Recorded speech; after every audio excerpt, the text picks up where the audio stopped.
They met on an ordinary evening that refused to feel ordinary,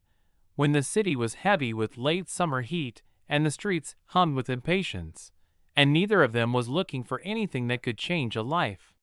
He had just finished a shift that drained his voice and left his thoughts scattered,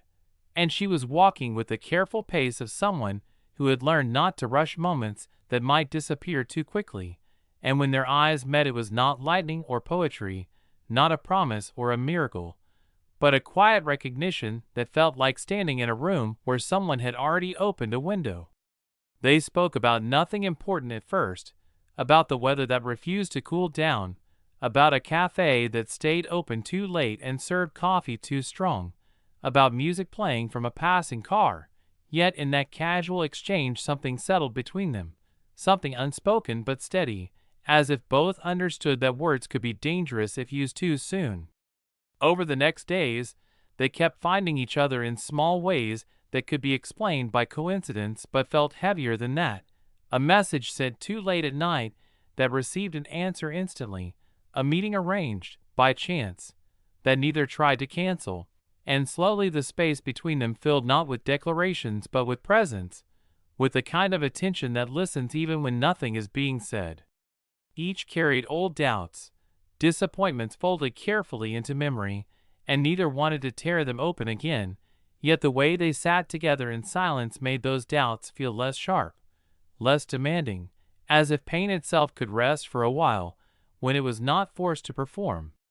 Time tested them gently at first, then with increasing weight, because life does not pause simply because two people are learning each other's breathing. Work pulled him in directions he had never planned to go. Decisions demanded sacrifices that sounded practical but felt personal, and she faced her own crossroads where stability and desire argued loudly inside her chest. And through all of this they tried to remain careful, tried to protect what was growing by not naming it too soon. Arguments came not as explosions, but as slow-burning misunderstandings, moments when one waited for reassurance and the other did not know it was needed, moments when silence became heavy instead of peaceful, and there were nights when each lay awake wondering whether this connection was strong enough to survive the ordinary cruelty of distance and fatigue. Yet every time they nearly stepped away, something pulled them back, not fear of loneliness, but the memory of how it felt to be understood without performance, and they began to learn a different language, one built from patience,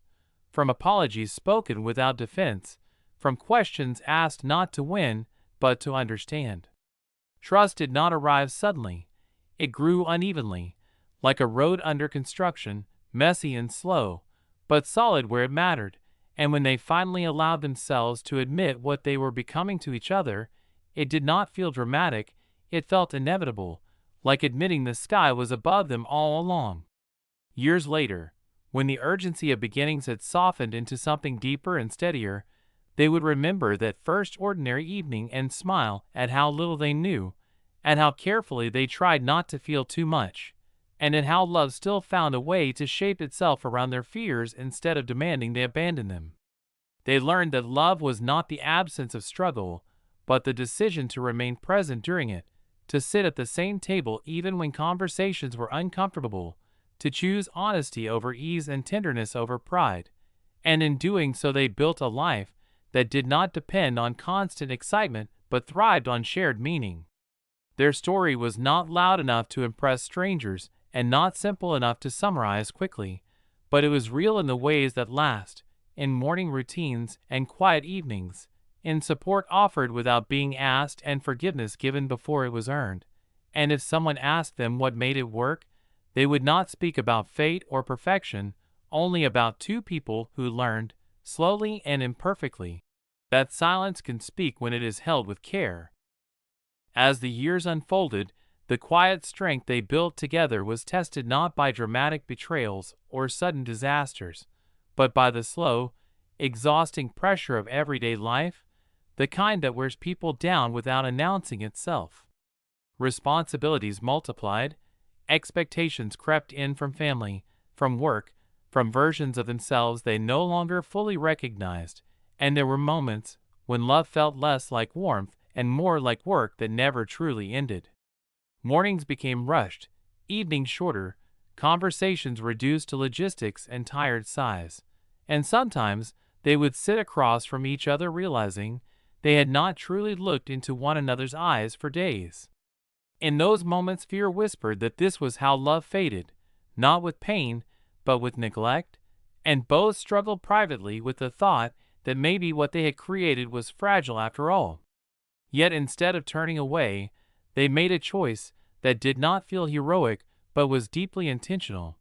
They slowed down where the world demanded speed, they asked questions even when answers might hurt, and they allowed vulnerability to re-enter spaces where routine had built walls. Slowly, carefully, they rediscovered each other not as the people they once were, but as who they had become, and that rediscovery carried its own quiet excitement, a sense that love could evolve without losing its core. There were nights when old wounds resurfaced, when insecurity returned wearing a familiar face, and one or both would retreat into silence not as refuge but as defense, and this time silence did not always heal immediately.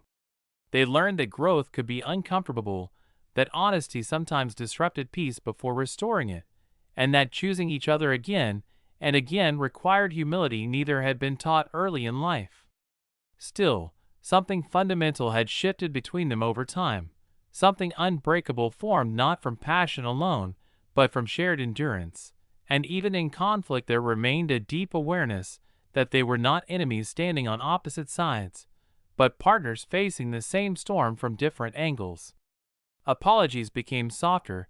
listening deeper, and forgiveness less conditional, and through this process they discovered that love was not a static promise made once, but a daily practice shaped by patience, courage, and the willingness to remain emotionally present even when escape seemed easier. They stopped waiting for perfect moments to feel close, and instead found intimacy in imperfection, in messy conversations, in tired laughter, in choosing connection when distance felt safer. Eventually, the future stopped feeling like something to fear and began to feel like something they were building together, piece by piece, without rushing the outcome. They spoke openly about dreams and doubts, about paths that might diverge and how they would navigate them if they did, and rather than weakening their bond, this honesty strengthened it, grounding their love in reality instead of fantasy. What they had was no longer defined by intensity or uncertainty, but by a quiet confidence that survived change, loss, and growth, and when silence fell between them now, it no longer carried the weight of avoidance, but the comfort of understanding. They knew that one day everything around them would change again, that time would leave its marks as it always does. But they also knew that the language they had learned together would endure, a language made not of grand speeches, but of shared presence. And in that shared presence, in the calm that came from being fully seen and still chosen, they understood that love had not only found them once, but had stayed because they had learned how to hold it.